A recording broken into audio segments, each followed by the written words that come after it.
En la época de Martín Lutero, la Iglesia de Roma afirmaba que podía conceder el mérito a cualquiera que careciera de él por un precio. En otras palabras, la Iglesia estaba vendiendo el perdón. Pero por la forma en la que esto se llevó a cabo, se convirtió en el escándalo que provocó la reacción de Lutero y las 95 tesis que publicó en la víspera del Día de Todos los Santos en 1517.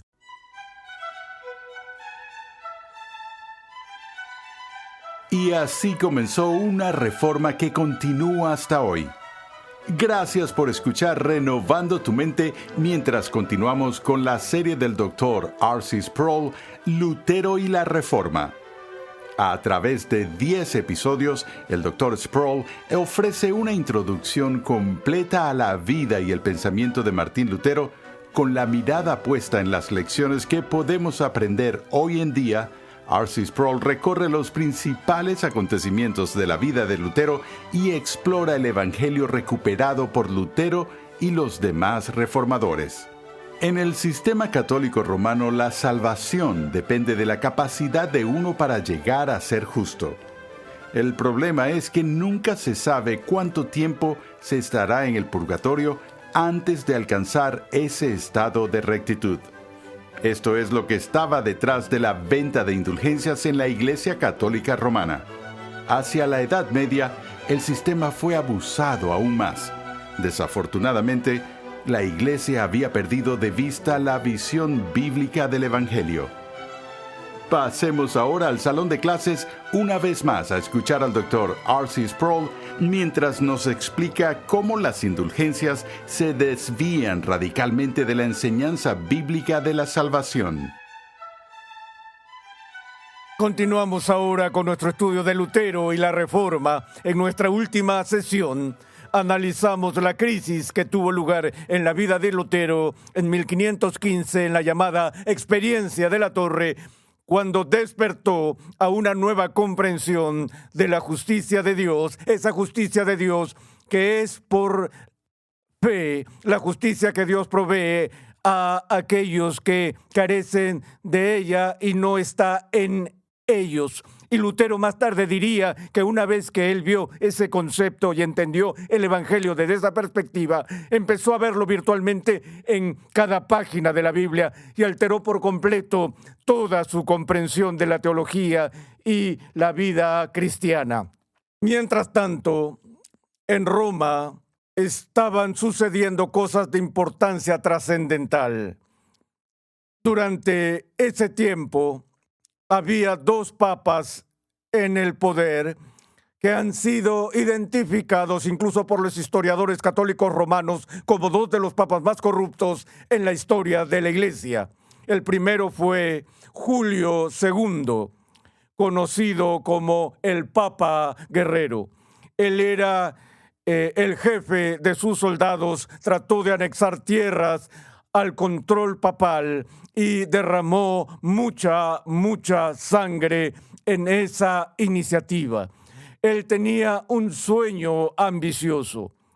Quería construir una nueva catedral para el obispo romano, una nueva basílica con una cúpula que compitiera con la del Partenón, y esa cúpula cubriría esa enorme iglesia y daría un lugar adecuado para albergar los huesos de los apóstoles Pedro y Pablo, que supuestamente estarían en el sótano de ese gran edificio. Así empezó a trabajar en ese proyecto. Y poco después que se colocaron los cimientos para la construcción de la Basílica de San Pedro, Julio II murió y fue sucedido por el Papa Medici León X, a quien un historiador católico describió como una prueba severa para la Iglesia, porque en medio de su corrupción personal, León X también había vaciado las arcas de la Iglesia romana, gastando el dinero que había sido recogido por papas anteriores, así como lo que había cuando tomó el poder. Así que la iglesia estaba al borde de la bancarrota y la construcción de la Basílica de San Pedro se detuvo básicamente después de colocar los cimientos, y la maleza estaba creciendo mucho en las estructuras inferiores del edificio, y por un tiempo al menos parecía que el edificio de San Pedro nunca iba a completarse. Al mismo tiempo que allí en Roma, León X luchaba con estrechez financiera en Alemania, había un joven príncipe de la línea Hohenzollern, cuyo nombre era Príncipe Alberto de Brandeburgo. Alberto también es una figura fundamental para la Reforma protestante por esta razón. A pesar de que era demasiado joven, según el derecho canónico para convertirse en obispo en cualquier lugar, ya había conseguido 2 obispados, uno en Halberstadt y el otro en Magdeburgo. Y por supuesto adquirió esos 2 obispados gracias a la práctica llamada la simonía. Escribiré eso en la pizarra. Simonía. Simonía era el proceso por el cual la gente compraba cargos eclesiásticos.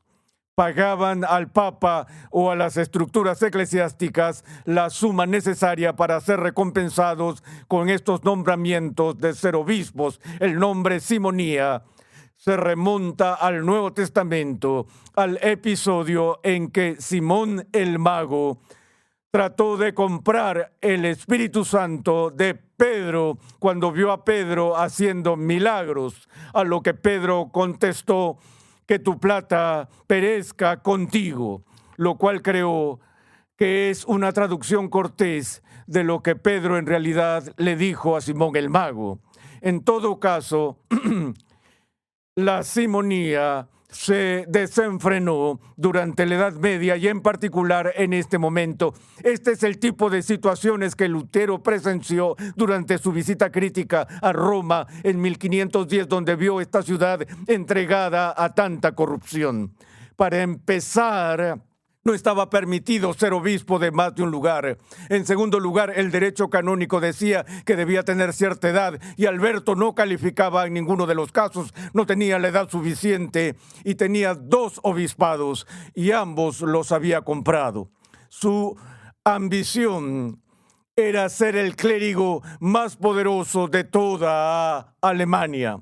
Y había un arzobispado que quedó vacante en la gran ciudad de Maguncia, por lo que ahora la codicia de Alberto creció. Sabía que si podía obtener ese arzobispado de Maguncia, junto con las otras 2 sedes que ya tenía, podría cumplir su ambición de ser el clérigo más poderoso de Alemania. Entonces realizó negociaciones con Roma y con el Papa y con León para obtener este nuevo arzobispado. Y así empezaron las contraofertas.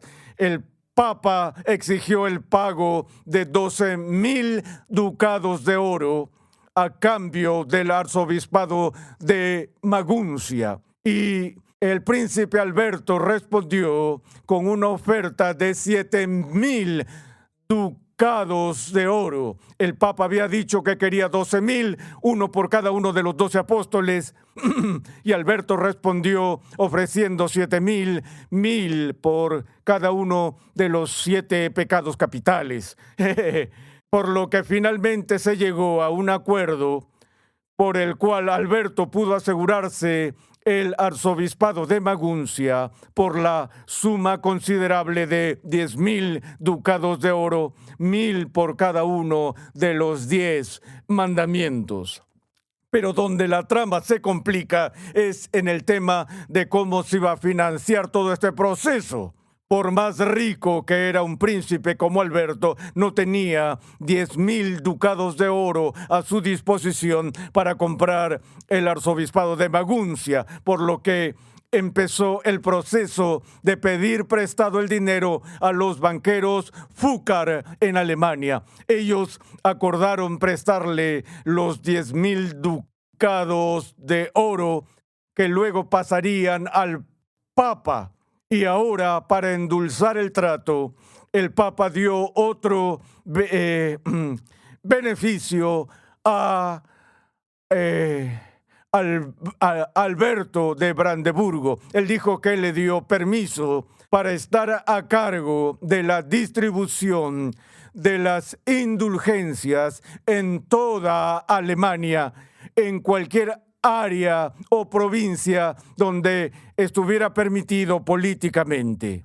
El acuerdo fue el siguiente: de los fondos que Alberto recaudaría mediante la distribución de indulgencias papales, el 50% iría a Roma para la construcción de la Basílica de San Pedro y el otro 50% estaría destinado a pagar su deuda con los banqueros alemanes.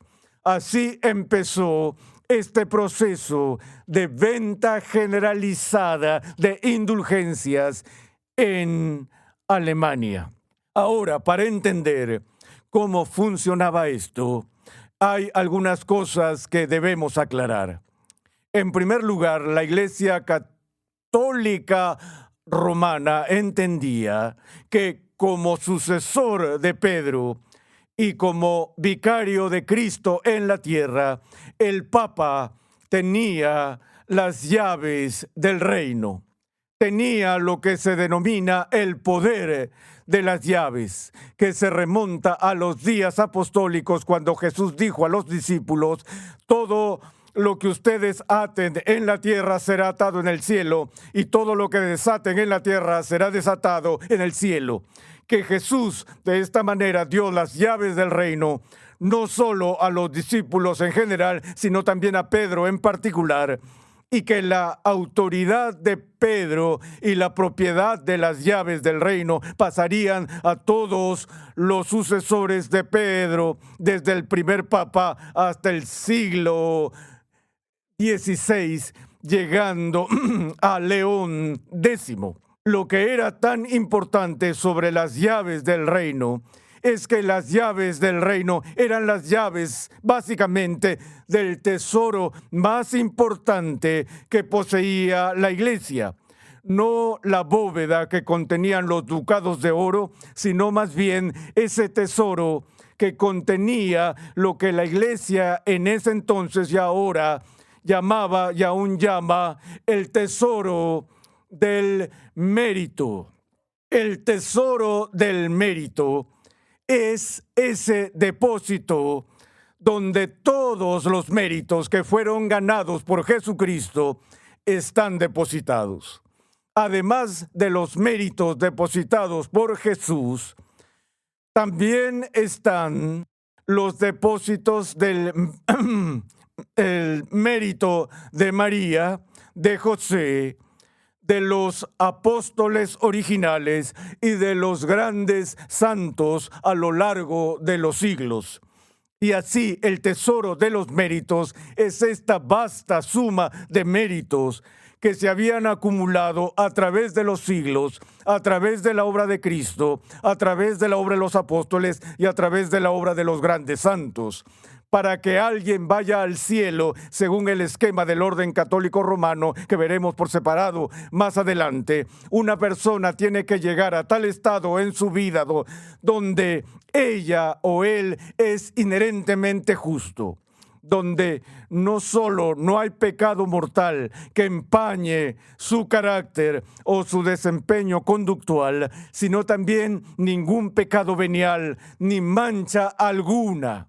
Si una persona muere con alguna mancha de herida a su alma antes de llegar al cielo, debe pasar tiempo en el purgatorio, que es el lugar de limpieza. Purga las manchas del alma, como el crisol purga la escoria del oro puro. Y como hemos visto, el tiempo de una persona en el purgatorio puede variar de unos pocos días a millones de años, dependiendo de la cantidad de manchas que lleve consigo al purgatorio. Por eso, las personas que carecen de mérito para entrar en el cielo deben encontrar una manera en lo posible de reducir el tiempo que pasarán en ese lugar de purga.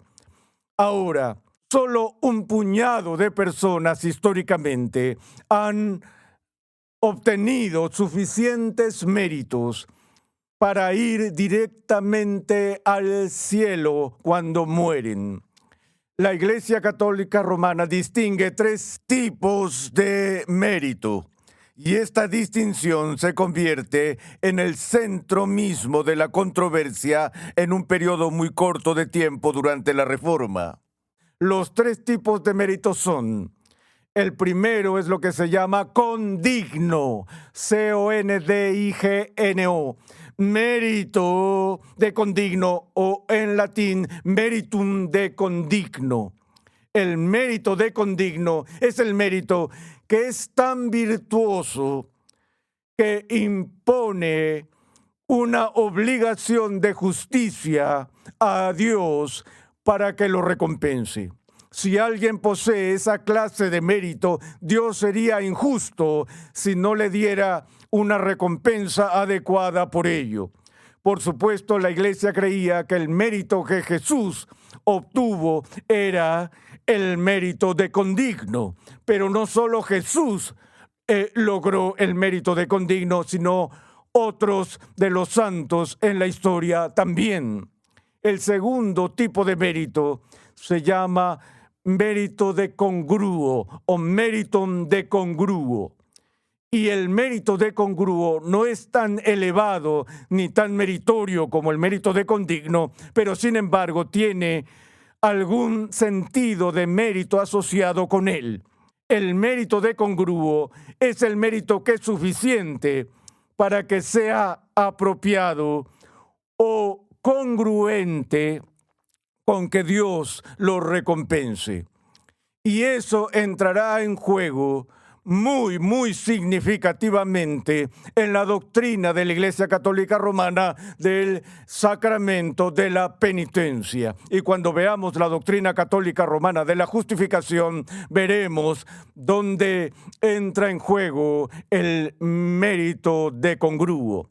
Pero hay un tercer tipo de mérito que es más importante para nuestra consideración, y es lo que se llama el mérito supererogatorio, logrado por trabajos de supererogación, no de irrigación, supererogación.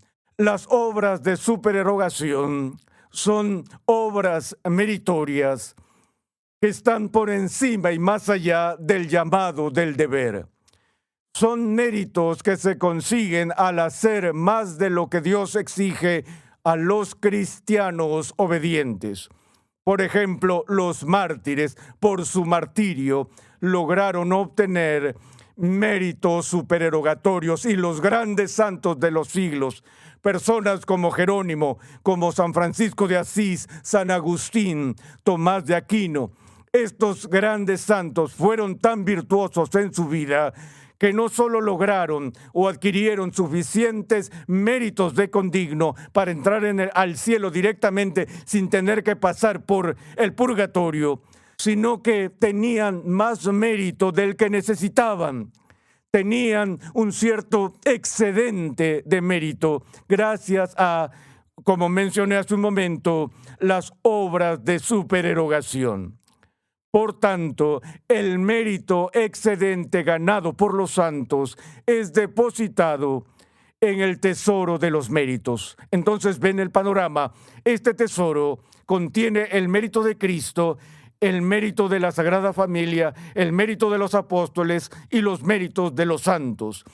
Todo este mérito excedente está allí y puede ser usado y distribuido a disposición y según el juicio del Papa, quien tiene el poder de las llaves.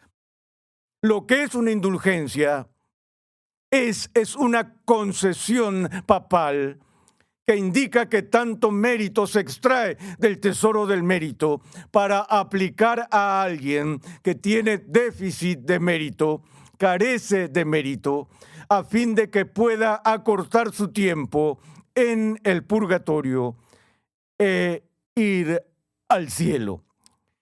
El adquirir indulgencias era algo extremadamente importante en ese entonces y ahora en el sistema romano de salvación. Hay ciertas ironías que están asociadas con eso, lo cual analizaré más adelante, porque esto implica una especie de imputación, una especie de asignación del mérito de un hombre al mérito de otra persona debido a su déficit.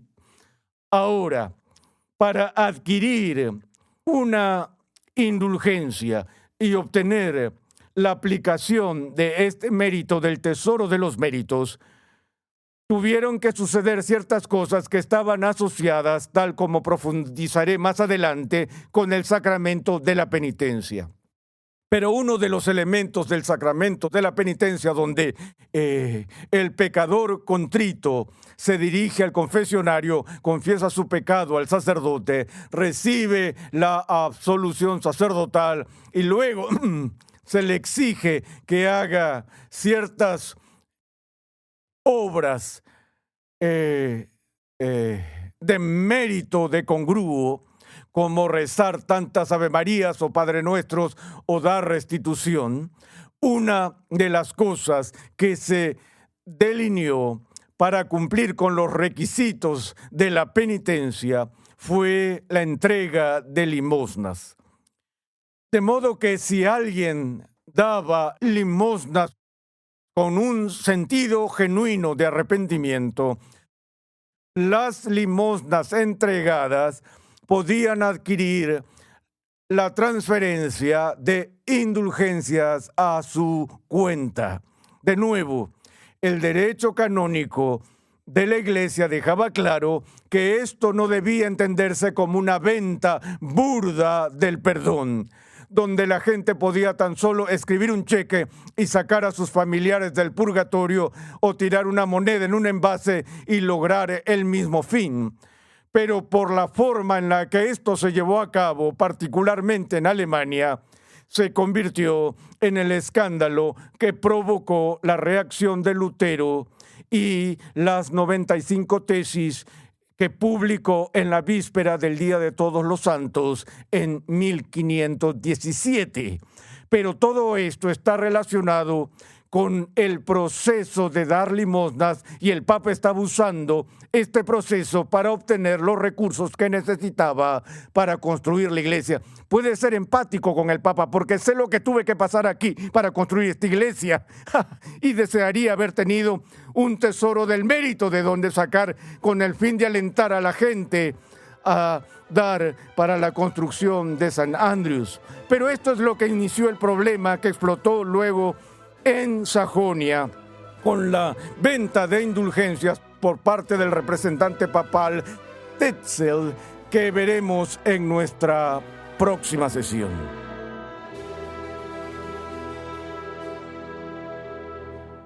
La corrupción que Martín Lutero veía en la Iglesia le resultaba chocante. La Iglesia Católica Romana estaba vendiendo literalmente la eternidad al pueblo. Pero Lutero se negó a aceptar la autoridad de Roma porque comprendió que solo hay una base segura y cierta de autoridad: la palabra de Dios. Gracias una vez más por la sintonía en el día de hoy. Te invitamos a visitar nuestra página web renovandotumente.org, donde podrás descargar gratuitamente la guía de estudio de la serie de hoy. Conexión Ligonier ya está disponible. Conexión Ligonier permite a cristianos en crecimiento estudiar en línea gracias a una amplia biblioteca de cursos interactivos en video impartidos por el fundador de Ministerios Ligonier, el Dr. R.C. Sproul, y otros destacados pastores, teólogos y expositores cristianos. Cada curso contiene herramientas de estudio para ayudarte a aplicar lo que estás aprendiendo, incluyendo pruebas opcionales, preguntas de discusión, así como también la facilidad de visualizar tu avance en cada paso. Tienes la flexibilidad de tomar todos los cursos que quieras, cuando y donde quieras y al ritmo que más te convenga. Para más información visita conexionligonier.com. En el año 1517, Martín Lutero escribió sus 95 tesis y las clavó en la puerta de la iglesia del Palacio de Wittenberg. ¿Qué motivos le llevaron a hacer esto? En el siguiente episodio de Renovando tu Mente, R.C. Sproul analiza la controversia en torno a Johann Tetzel y la venta de indulgencias.